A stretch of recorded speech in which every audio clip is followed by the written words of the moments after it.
Halo semuanya, apa kabarnya? Semoga teman-teman semua di dalam keadaan sehat.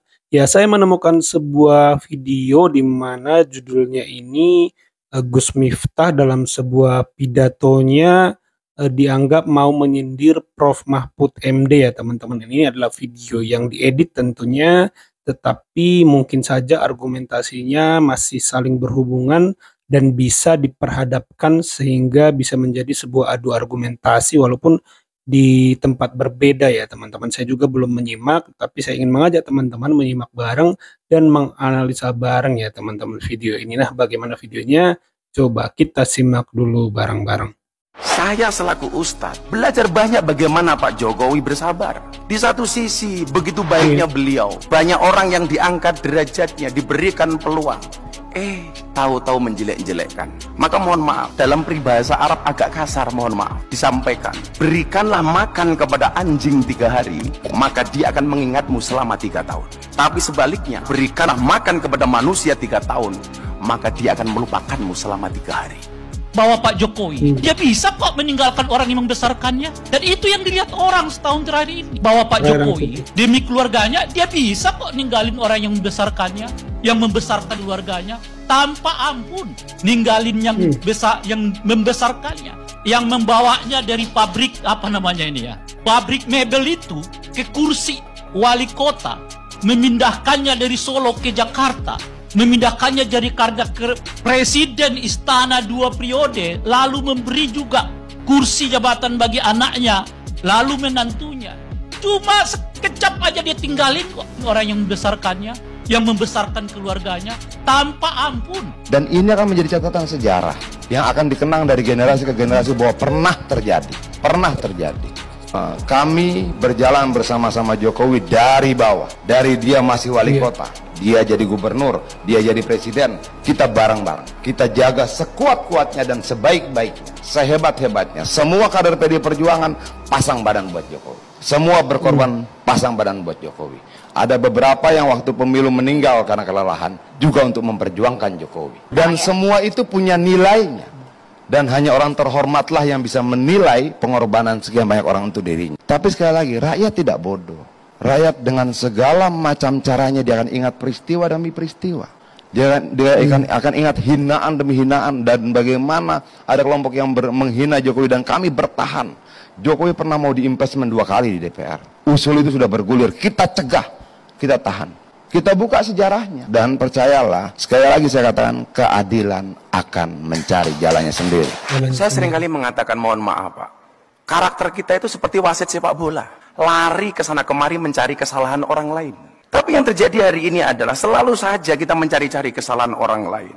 Coba Anda bayangkan, siapa pemimpin di Republik ini dalam kurun 10 tahun menjadikan anaknya wali kota, menantunya wali kota, lalu anaknya jadi wakil presiden. Siapa di Republik ini yang punya hasrat kekuasaan model begitu? Nggak pernah kita temukan pemimpin macam begini di Republik ini.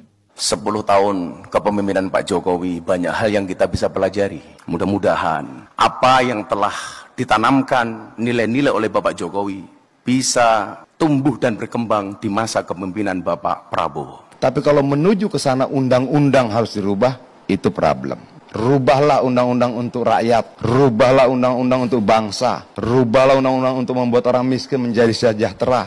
Jangan rubah undang-undang untuk kepentingan keluarga. Jangan. Demi keluarga, bukan demi bangsa dan negara. Bahwa Pak Jokowi sedang tidak bekerja bagi bangsa dan negara, lalu ia bekerja untuk keluarganya. Dan mereka memang menurut saya yang menisbikan moralitas. Nggak penting bagi mereka itu apa yang disebut moral, apa yang disebut dengan etik. Karena penting bagi mereka itu tujuan. Demi tujuan, aturan pun diubah. Kalau aturan itu menghambat tujuan. Apa misalnya? 40 tahun. Ubah tuh MK 40 tahun plus pernah menjabat di jabatan eksekutif. Loloslah itu anak. 30 tahun administratif dihitung sejak yang bersangkutan mendaftar. Diubah oleh MA setelah dilantik. Kebetulan kalau dilantik anak 30 tahun persis. Bisa menjadi calon gubernur ataupun wakil gubernur ataupun ya. Nah, ketika kemudian ada permintaan 3 periode, kita tolak. Ini masalah konstitusi, ini masalah bangsa, ini masalah rakyat yang harus kita tidak bisa setujui. Menjaga konstitusi adalah menjaga republik ini.